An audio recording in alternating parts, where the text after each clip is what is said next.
saya akan membawa sedikit mengenai apa itu tareko ya. Jadi mungkin di sini mungkin belum ini juga, bahkan mungkin belum pernah mendengarkan ini. Cuma untuk yang jemaah Bekasi saya pernah bawakan itu, karena mereka ini baru terbuka banyak kan suara-suara tareko itu apa, mereka belum mengerti. Saya coba jelaskan sedikit mengenai ini. Assalamualaikum warahmatullahi wabarakatuh. Alhamdulillahi ala nikmatil Islam wal iman wal hidayah wa kafa biha ni'mah. Allahumma shalli wa sallim wa barik ala sayyidina Muhammad bin Abdillah wa ala alihi wa sahbihi wa sallim wa barik wa ala alihi wa sahbihi wa mawalah la haula wa la quwwata illa billah. Bapak, Ibu, rekan-rekan dan ikhwan yang saya muliakan, perkenalkan saya untuk berbagi sedikit mengenai ilmu yang saya pelajari dari guru kita ini. Kita kadang-kadang sering bertanya, kenapa sih orang tua harus bertareko? Kenapa sih perlunya untuk bertareko? Kan masih bisa melakukan amal yang maksudnya ibadah yang umum gitu. Kenapa begitu? Ini dapat kita jelaskan bahwa dalam kitab Sir Absor Syekh berbicara mencantumkan bahwa, dan juga Imam Al-Ghazali itu menyebutnya bahwa ilmu Allah itu ada 4, yaitu syariat, tarekat, makrifat, dan hakikat. Itu ilmu Allah. Jadi ada 4. Sabda Rasulullah, syariat itu adalah pohon. Jadi ibarat pohon syariat. Tarekat itu rantingnya, makrifat itu daunnya, hakikat itu adalah buahnya. Jadi Al-Quran itu menghimpun semuanya dengan dalil dan isyarat lewat tafsir maupun takwil. Jadi satu kesatuan. Jadi kalau menurut penulis kitab Al-Majma', tafsir itu diperuntukkan bagi kaum awam, sedangkan takwil itu bagi kaum khusus yaitu ulama rasyid. Jadi pendapat Imam Syafi'i rahimahullah menjadikan, jadilah kamu seorang ahli fikih yang bertasawuf, jangan jadikan salah satunya. Sungguh dengan hak Allah aku menjadinya. Jadi kita harus belajar fikih dan juga bertasawuf. Itu Imam Syafi'i dan imam yang diikuti oleh banyak ulama di Indonesia. Dan bahwa kita tuh harus jadi ahli fikih yang bertasawuf. Jika kamu menjadi ahli fikih saja, maka hatimu akan keras, akan berada di mana yang kuat. Dan jika kamu menjadi ahli yang kedua saja, maka sungguh ta'budallah ta'akan maka tarahu fa inna taquluhu fa innahu yaqta. Artinya kamu menyembah kepada Allah seakan-akan kamu melihat Allah. Ini makom musyahadah, menyaksikan Allah ada di mana-mana. Ini bukan berarti Allah itu ada di mana-mana, tapi menyaksikan Allah pada ciptaannya. Kalau kamu tidak dapat melihat Allah, maka yakinlah kalau kamu itu dilihat sama makom muraqabah. Ini kita dipantau oleh Allah. Jadi kalau kalian perumpamannya begini, gampang. Ini kan susah. CCTV, kamera CCTV. Kalau kita disorot oleh kamera CCTV itu kita menjadi muraqabah karena dilihat. Tapi kalau kita menjadi orang yang dibalik layar CCTV itu dan melihat kita, itu namanya musyahadah.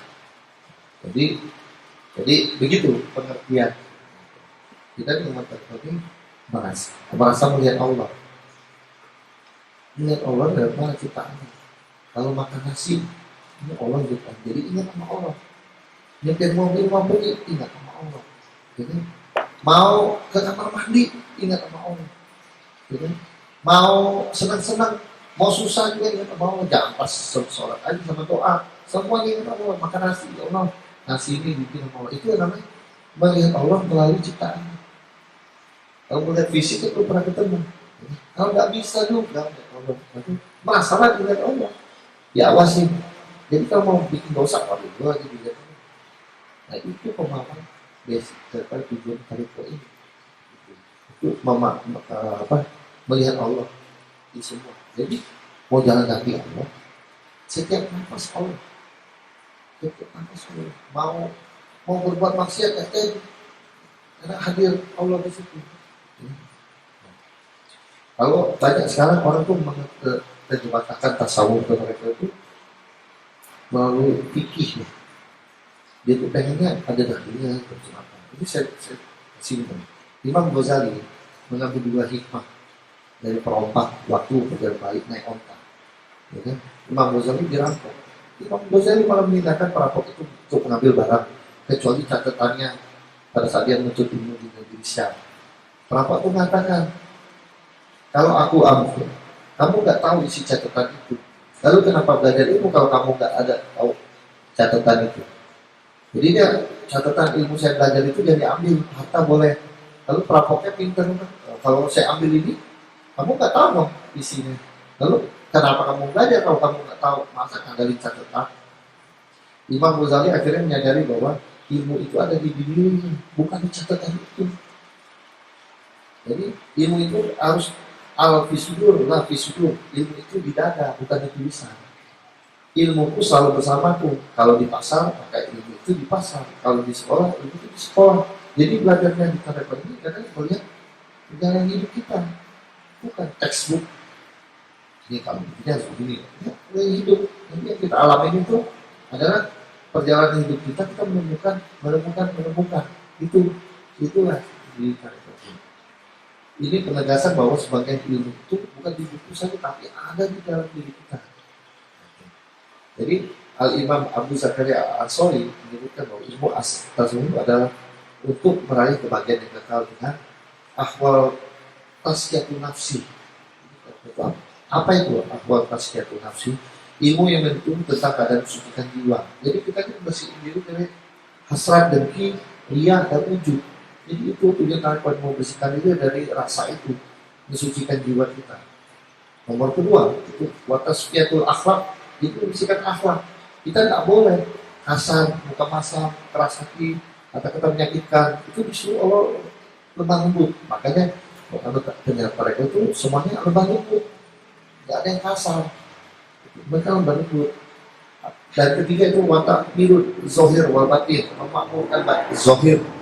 Jadi mata itu mata kita dimakmurkan untuk melihat hal yang baik, yaitu masjid, Al-Quran, ingat Allah Ta'ala. Nah itulah yang sebetulnya kita diwajibkan untuk itu. Nah sejarah itu kita yang tahu. Nih asal kata tasawuf itu ada yang bilang dari kata asifah. Asifah itu artinya sifat, sesuatu yang tidak tampak, hanya tampak atas perbuatannya. Contoh, orang pemurah baru terlihat kalau dia bersedekah. Kalau dia nggak sedekah, malah tahu dari itu.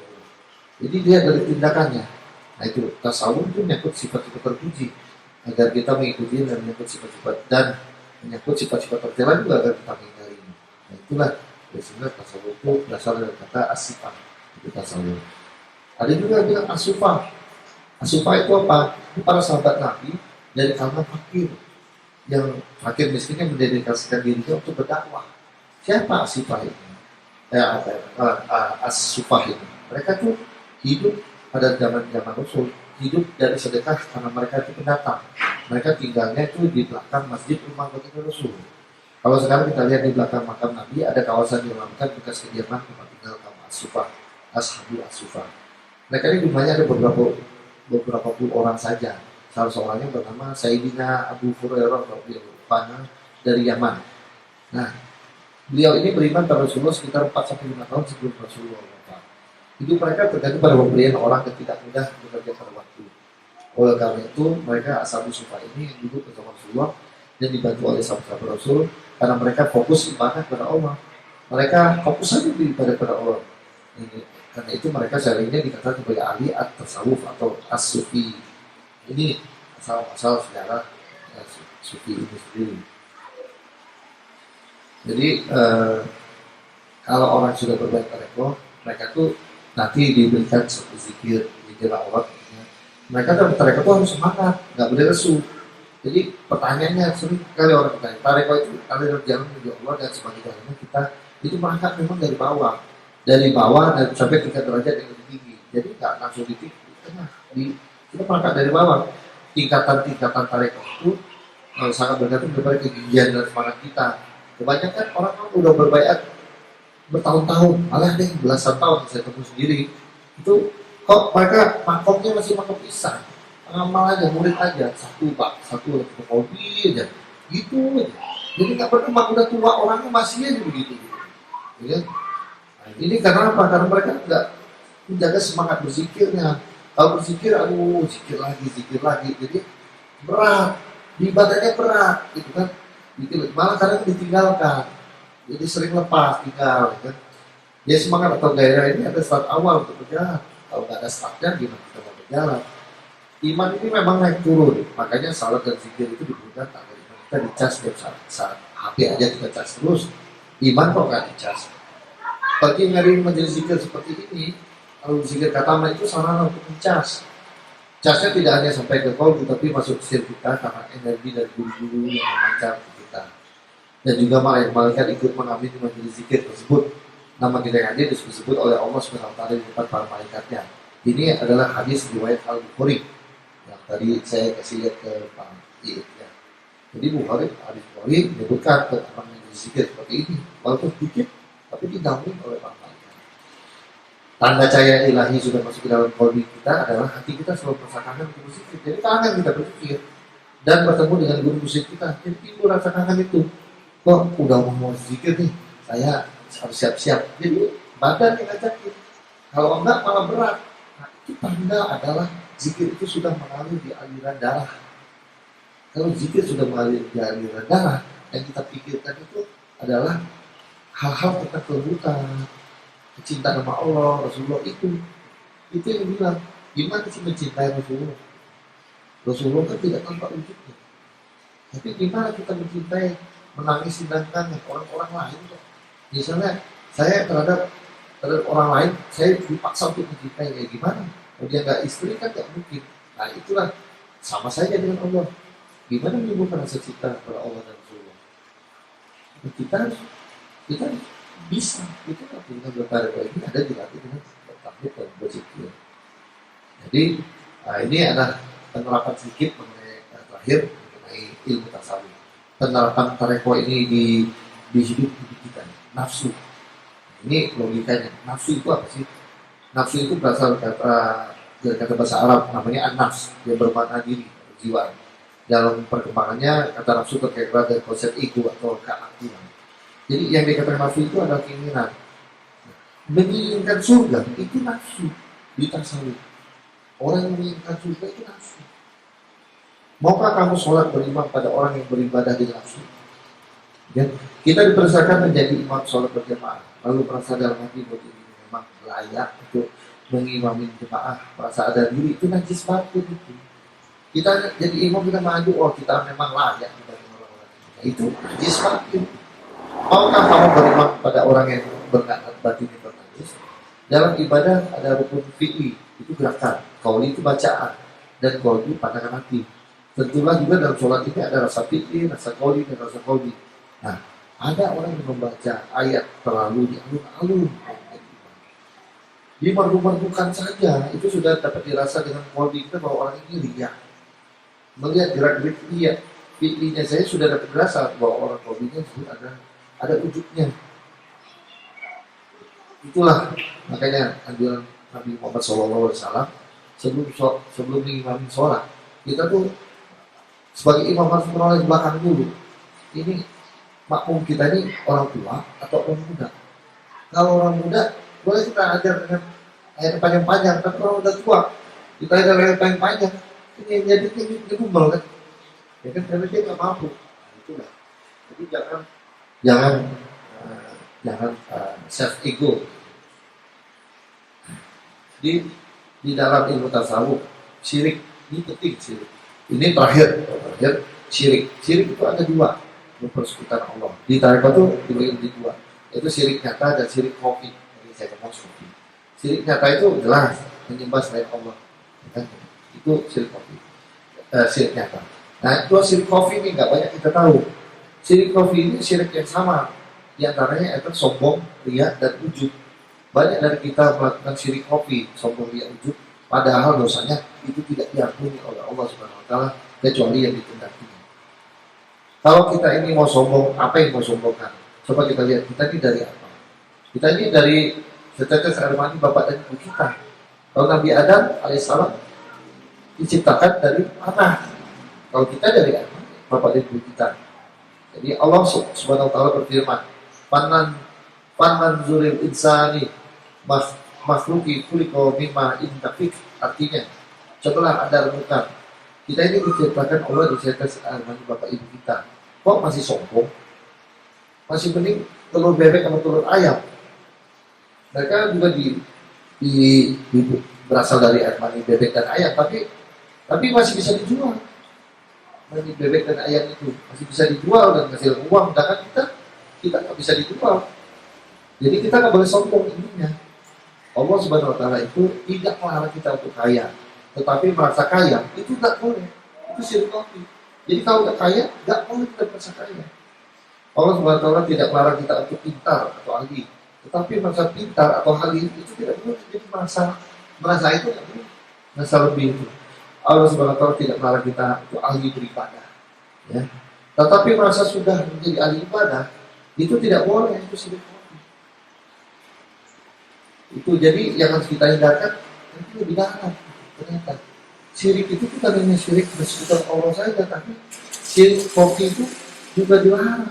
Kita belajar menghindari rasa bangga akan ibadah kita, akan harta kita, itu dilarang. Jadi kita tuh lama-lama akan menjadi tawadu dan merasa tidak apa-apa. Imam Syafi'i pada saat wafat dia tuh takut. Kenapa takut? Bukan takut bertemu Allah, bukan. Karena dia tuh merasa orang yang paling fakir, orang yang paling fakir dan orang banyak aku berbuat salah dan tidak diterima oleh Allah. Padahal buku-buku ini sudah dipakai dan bermanfaat bagi umat, tapi dia tetap aja merasa orang paling fakir.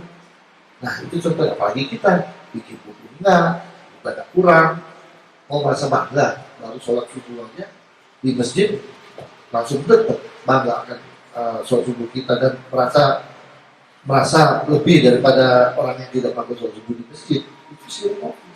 Nah ditarik lagi kita akan dilatih kita untuk menghindari hal itu. Itu demikian sedikit dari ini dari saya ulasan materi yang dapat saya sampaikan dengan segala keterbatasan. Semoga dapat menjadi manfaat bagi diri saya dan juga teman sekalian. Saya mohon maaf jika dalam penyampaian kurang berkenan. Semoga Allah Subhanahu Wa Taala ridho atas ini. Wallahul muwaffiq ala aqwamit thoriq. Wassalamualaikum warahmatullahi wabarakatuh. Kalau ada keluhan atau tanya sedikit boleh di ini. Oke. Silakan. Mari mau nambah Jadi tausiah itu wajib ada ininya, sedikit pertama. Jadi yang wajib itu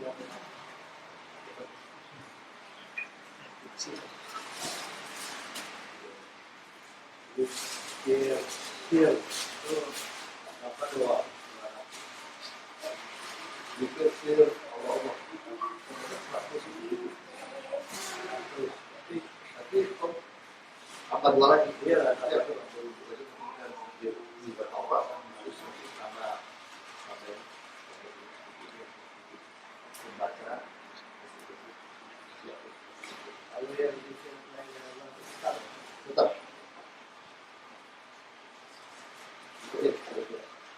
kasar bahwa kali itu murid dari guru dari murid ini kan sekarang ya sekarang makanya dulu makanya dia dari kalau dia dulu lagi ya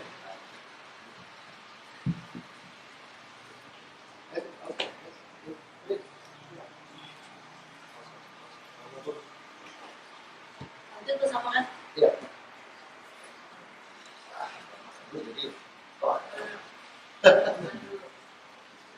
jadi ini tadi mati